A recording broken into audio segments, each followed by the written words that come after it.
The largest and most potent rocket ever constructed, SpaceX's Starship, that shot off on its first flight on Thursday, successfully flew for more than 2 minutes before losing control and exploding in a shower of burning debris. Hello, this is Anjana Premkumar. Let's know where this launch went wrong. The Super Heavy, the most powerful spacecraft in the universe, exploded moments after its Raptor engines ignited and lifted the Starship off the ground. Starship Super Heavy exploded after the two stages of the enormous spacecraft failed to separate. However, there were no recorded accidents or damages to public property. No astronauts were aboard for the crewless flight, and the rocket was flown almost entirely over water from the Gulf Coast Starbase facility in South Texas to avoid possible injuries or property damage on the ground from falling debris. The fully configured Starship, propelled by the Super Heavy rocket, took off for its initial orbital voyage from Elon Musk's aerospace facility Starbase in Boca Chica, Texas. But it looked that not everything went on as planned, though, since at least 6 of the 33 Raptor engines failed to ignite, resulting in less thrust being produced than was necessary to escape Earth's strong gravitational pull. Thursday's launch was the second attempt after a countdown was scrubbed on Monday due to a frozen valve.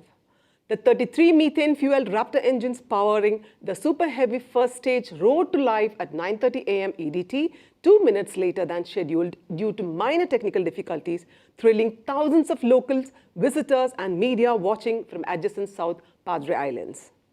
The U.S. Federal Aviation Administration said that it would oversee the accident investigation, noting that no injuries or public property damage were reported. The agency also said that until it determines that there is no threat to public safety, Starship is grounded. While SpaceX in a tweet said that Starship experienced a rapid, unscheduled disassembly before stage separation. The rocket was intentionally destroyed by its self-destruct system, exploding and plummeting into the water. At liftoff, the rocket kicked up huge plumes of sand and dust around the pad. In Port Isabel, about 6 kilometers away, particles covered cars and other surfaces. The spacecraft managed to climb an altitude of 39 kilometers as the team prepared for stage separation. SpaceX acknowledged that several of the Super Heavy's 33 powerful Raptor engines malfunctioned on ascent, and that the booster rocket and Starship failed to separate as designed before the ill-fated flight was terminated.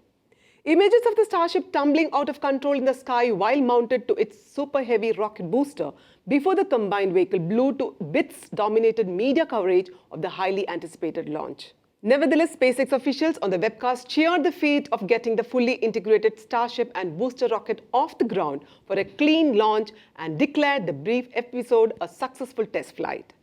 Elon Musk's SpaceX aims to use Starship as a fully reusable transportation system to carry both crew and cargo to Earth orbit, help humanity return to the moon, and travel to Mars and beyond.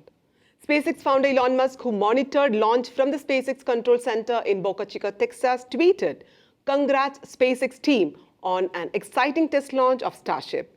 Learned a lot for next test launch in a few months." But Garrett Reisman, an astronautical engineering professor at the University of Southern California, who is a former NASA astronaut and is also a senior advisor to SpaceX, called this a classical SpaceX successful failure. So where did SpaceX fail in this mission? Musk says the Starship, made up of the Super Heavy first stage and a second stage, is a key to the company's future, while SpaceX's hugely successful Falcon 9 rocket now dominates the international commercial launch market. It is only partially reusable. The rocket's first stage has now carried out 186 successful landings, but the upper stage is lost. In contrast, the much more powerful Starship, capable of lifting 100 tons to low Earth orbit, is designed to be fully reusable. The Super Heavy is designed to fly back to its launch pad either in Boca Chica or at the Kennedy Space Center in Florida and descend to touchdown, captured by 2 huge robotic arms on the launch gantry dubbed chopsticks. Starships are designed to fly themselves to touchdowns anywhere landing pads are available, as well as touchdowns on the moon or eventually Mars. But for the vehicle's first integrated test flight, no such recoveries were planned. The goal was to collect flight data all the way down to hard splashdowns in the Gulf of Mexico and, for the upper stage, the Pacific Ocean. SpaceX failed to meet those objectives Thursday, but just getting the Super Heavy off the ground and out of the dense lower atmosphere marked a major milestone for the California rocket builder NASA, which is paying SpaceX billions to build a variant of the Starship upper stage to carry astronauts down to the lunar surface in the next 2 to 3 years, also was encouraged. But to send a Starship to the moon, SpaceX must first launch it to the low Earth orbit, where a succession of other Starships will have to rendezvous, dock and autonomously refuel the moon-bound ship so it can blast out of Earth orbit and head for deep space. NASA's contract requires one unpiloted lunar test flight before astronauts will make a landing attempt.